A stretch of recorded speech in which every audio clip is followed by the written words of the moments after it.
Company में अपने पहले ही दिन उसने हर किसी को हैरान कर दिया। उसकी पर्सनैलिटी देखकर सभी कर्मचारी दंग रह गए और जो लोग उसके पुराने अतीत को जानते थे उनकी नजरों में उसके लिए गहरा सम्मान था। ऑफिस पहुंचते ही उसने सबसे पहले अपने हाथ का प्लास्टर उतार दिया। इन्फर्मरी की नर्स उसके साथ बेहद अच्छे से पेश आई। यही बात सिक्योरिटी टीम के ट्रेनर गंजे कोच को बिल्कुल पसंद नहीं आई, क्योंकि वह हमेशा से उस नर्स को पसंद करता था। वह सिक्योरिटी टीम का इंस्ट्रक्टर था, इसलिए उसने सबके सामने उसे नीचा दिखाने की ठान ली। उसने जानबूझकर उसे उकसाया ताकि वह पहले हमला करे, लेकिन उसे क्या पता था कि सामने खड़ा आदमी कभी एक प्रोफेशनल मर्सनरी रह चुका था। उसने अपनी ताकत का सिर्फ एक छोटा सा हिस्सा इस्तेमाल किया और बड़ी आसानी से उसके वार रोक दिए। अपने ही छात्रों के सामने कोच की पूरी धाक खत्म हो गई, फिर भी उसने हार मानने से इनकार कर दिया। उसने बहाना बनाया कि वह मुकाबले के लिए तैयार ही नहीं था। ऊपर से वह शांत दिखने की कोशिश कर रहा था, लेकिन उसकी हर चाल पहले ही पड़ी जा चुकी थी। उसकी कोशिशें अब मजाक जैसी लग रही थी। अगले ही पल एक ही दांव में उसे फिर से जमीन पर गिरा दिया गया। बेइज्जती से बचने के लिए कोच तुरंत नया बहाना ढूंढने लगा। तभी सिक्योरिटी हेड ने उसे बुलाया। भर्ती की आखिरी प्रक्रिया पूरी होते ही वह सिक्योरिटी टीम में शामिल हो गया। उसकी चाबी पर लिखा कोड था नंबर 2। कुछ ही देर बाद उसे अपनी पहली ड्यूटी मिल गई। उसे मैडम को उनकी मौसी के अंतिम संस्कार तक सुरक्षित पहुंचाना था। जब वह और कप्तान मंदिर के बाहर पहुंचे तो उन्होंने देखा कि सारे बॉडीगार्ड बाहर ही रोक दिए गए थे। अंतिम संस्कार खत्म होने से पहले ही मैडम के रिश्तेदार उन्हें परिवार की मीटिंग के बहाने अपने साथ ले गए। उसी समय उसे पता चला कि मैडम की मौसी अपनी पूरी विरासत उन्हीं के नाम कर गई थी। बस तभी उसे समझ आ गया कि यह सब पहले से रचा गया जाल है। वह भीड़ को चीरते हुए सीधे मैडम के पास पहुंचा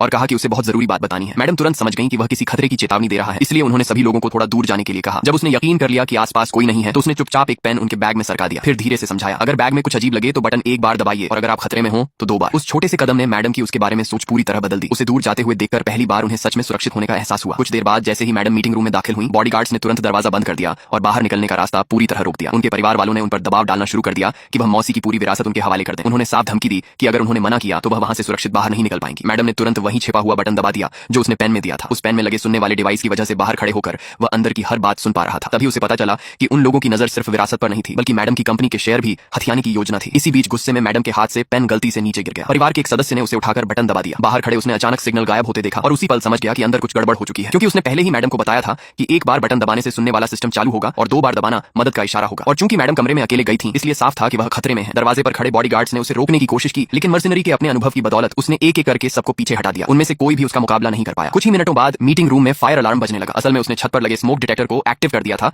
जिससे अंदर मौजूद लोगों को मजबूरन दरवाजा खोलना पड़ा। जैसे ही मैडम ने उसे देखा, उन्होंने राहत की लंबी सांस ली। वह उन्हें मीटिंग रूम से बाहर लेकर निकला, जबकि सामने 10 से भी ज्यादा बॉडीगार्ड रास्ता रोके खड़े थे। उसने बस एक बार सबकी तरफ नजर उठाकर देखा। अगले ही पल किसी की भी हिम्मत आगे बढ़ने की नहीं हुई। उसी दिन मैडम ने अपने रिश्तेदारों का असली चेहरा देख लिया। उनका दिल पूरी तरह टूट चुका था। उनके सारे रिश्तेदार सिर्फ एक ही मकसद से एकजुट हुए थे, उनकी विरासत और पैसा अपने कब्जे में लेना। जब सब खत्म हुआ तो वह अपने जज्बात रोक नहीं पाई। एक अमीर और ताकतवर परिवार में शादी करने के बाद भी यह पहली बार था जब उनकी आंखों से आंसू निकले। उन्हें आखिरकार एहसास हो गया कि उन्हें भी किसी ऐसे इंसान की जरूरत है जिस पर वह सच में भरोसा कर सकें।